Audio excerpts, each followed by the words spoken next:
नमस्कार दोस्तों, मैं अंकुर उपाध्याय स्वागत करता हूं आप सभी का एक बार फिर से अपनी नई वीडियो में। कुछ बड़े नाम जिनके रिजल्ट्स आते हुए दिख रहे हैं वो मैं आप सभी के साथ शेयर करता हूं इस वीडियो में। दोस्तों, सबसे पहले बात करना चाहूँगा आईटीसी के बारे में। आईटीसी के नतीजे आते हुए दिख रहे हैं। नतीजे हल्के से कमज़ोर साइड पे लग रहे हैं मुझे।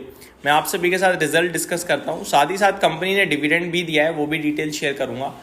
शुरू करते हैं नंबर्स के साथ। अगर बात करें स्टैंड अलोन नेट प्रॉफिट की तो आपको दिखेगा 19,562 करोड़ का मुनाफा, 19,562 करोड़ का प्रॉफिट, जो कि साल दर साल 5,000 करोड़ से बढ़कर आया है। यानी कि प्रॉफिट हो गया है 4 गुना। बट यहाँ पे एक छोटा सा ट्विस्ट है, और वो ट्विस्ट ये है कि ये जो प्रॉफिट है दोस्तों, ये एक्चुअली में इसमें एक्सेप्शनल गेन है, और एक्सेप्शनल गेन है करीब करीब 15,180 करोड़ का। तो अगर मैं एक्सेप्शनल हटाता हूं तो मुनाफा बचता है करीब 4,000 करोड़ के समथिंग का, 4,000 साढ़े 4,000 करोड़ का। और जो बाजार का अनुमान था वो अनुमान 5,000 करोड़ के प्रॉफिट का था। तो ये बिलो एस्टिमेट रह गया है नंबर मेरे हिसाब से। आगे बात करें अगर रेवेन्यू की, तो 16,907 करोड़ से बढ़कर 18,500 करोड़ पे रेवेन्यू आया है। जो अनुमान था वो 16,800 करोड़ का था। तो यहाँ बीट्स एस्टीमेट है, यानी कि मुनाफा अनुमान से कम है लेकिन आय अनुमान से ज़्यादा है, काफ़ी ज़्यादा है। बात करें अगर मार्जिन्स की, तो 34.55% से घटकर 32.37% पे एबिटा मार्जिन्स कंपनी ने क्लॉक करे हैं। जो अनुमान था वो 36% का था। तो यहाँ पे डिसअपॉइंटमेंट हाथ आ रही है। तो बड़े मिले जुले मिक्स टाइप ऑफ नंबर हो रहे हैं। अगला है दोस्तों एबिटा, 5,842 करोड़ के सामने 5,986 करोड़ पे एबिटा आया है, और जो एस्टिमेट था वो 6,100 करोड़ का था। तो यहाँ भी अनुमान से मिस रह गए हैं, कम रह गए हैं। तो ऑपरेशनल फ्रंट पे तो अनुमान से बेकार नंबर है, चाहे वो एबिटा हो, एबिटा मार्जिन्स हो। लेकिन टॉप लाइन यानी रेवेन्यू अनुमान से बेटर है। बिक्री दबा के हो रही है, या तो प्राइस बढ़ा है चीज़ों का या सामान ज़्यादा बिका है, वो तो वक्त बताएगा। लेकिन कंपनी का जो मुनाफा है वो एबिटा और मार्जिन्स, ये तीनों अनुमान से कमज़ोर दिख रहे हैं।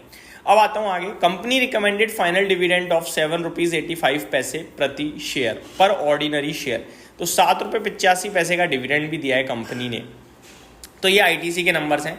ओवरऑल मुझे लगता है कि आईटीसी के नंबर हल्के से कमज़ोर हैं अनुमान के मुताबिक, क्योंकि टॉप लाइन छोड़ दिया जाए बाकी सब कमज़ोर ही है।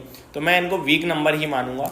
स्टॉक की बात करें तो बीते 3 महीने में चला हुआ है 6%, ज़्यादा नहीं चला है। पूरा एफएमसीजी क्षेत्र डाउन ही है। टेक्निकल टर्म्स पे स्टॉक नीचे से रिबाउंड हो रहा है, और जो अगर मैं 1 महीने की बात करूँ तो जो बॉटम में वहीं खड़ा है स्टॉक। तो ऊपर में स्टॉक के लिए 435 440 की जगह खुलती है, और नीचे की बात करें तो आई थिंक सपोर्ट ले लेना चाहिए 420 पे। अगर 420 ब्रेक होता है तो फिर 405 रुपये तक का मूव बनता है। और आईटीसी हम लोग जानते हैं ज़्यादा बड़ा मूव देने के लिए नहीं जाना जाता है। तो ये हो गया आईटीसी। दूसरा स्टॉक है दोस्तों सन फार्मा, एक बड़ी कंपनी, एक दमदार फार्मा कंपनी। इसके भी नतीजे आए हैं, कैसे रहे हैं चलिए देखते हैं। कंपनी का मुनाफा बड़ा इंटरेस्टिंग दिख रहा है, बाकी सब अलग ही लेवल की चीज़ें हैं। अगर मैं मुनाफे की बात करूं तो 2,150 करोड़ पे आया है, जो कि साल दर साल लगभग 2,600 करोड़ से घटकर आया है। अनुमान 3,000 करोड़ का था। बट एक्सेप्शनल कितना है? एक्सेप्शनल आइटम ऑफ 362 करोड़ का। तो ओवरऑल देखा जाए तो प्रॉफिट मतलब एक्सेप्शन हटाएंगे तो प्रॉफिट तो खराब हो जाएगा, लेकिन प्रॉफिट बिफोर टैक्स देखूं मैं तो बढ़िया है। 2,900 करोड़ से 3,600 करोड़ है।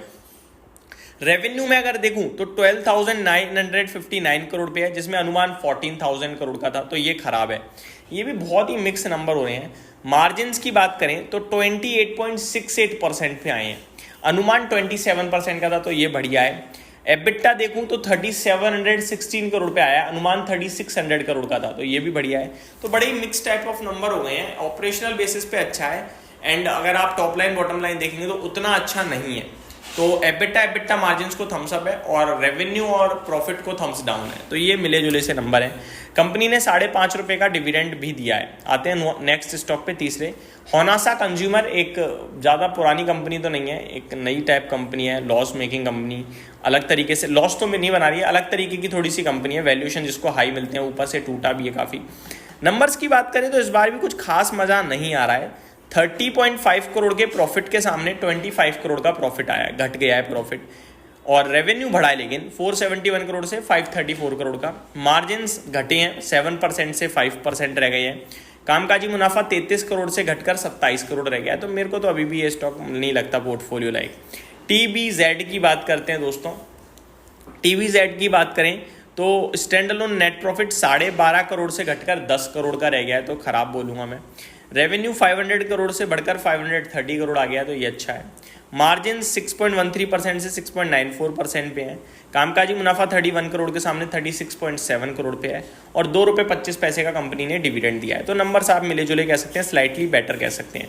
HPL इलेक्ट्रिक, भाई साहब दमदार नंबर है, स्टॉक ऑफ द डे होगा कल ये। HPL इलेक्ट्रिक नंबर्स छोड़ो, पहले 1 रुपये का डिविडेंड है, अब नंबर सुनिए।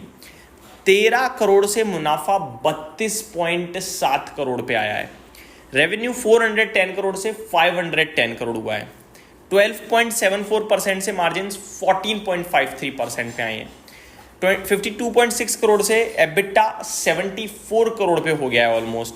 तो हर एक पैमाने पे सुपर्ब नंबर है HPL इलेक्ट्रिक। तो ये कुछ स्टॉक्स थे जिनके नंबर्स आए हैं, बाकी नंबर और भी बहुत सारे आए हैं, लाइक मेट्रो ब्रांड हो गया, वॉलचंद नगर हो गया, TBO टेक हो गया, सेंट्रम इलेक्ट्रॉनिक्स हो गया, GSPL, HFCL, TV today. Comment करना आप किसके जानना चाहते हैं। यही समाप्त करता हूँ इस वीडियो को। Thank you so much for watching this video. Have a great day guys.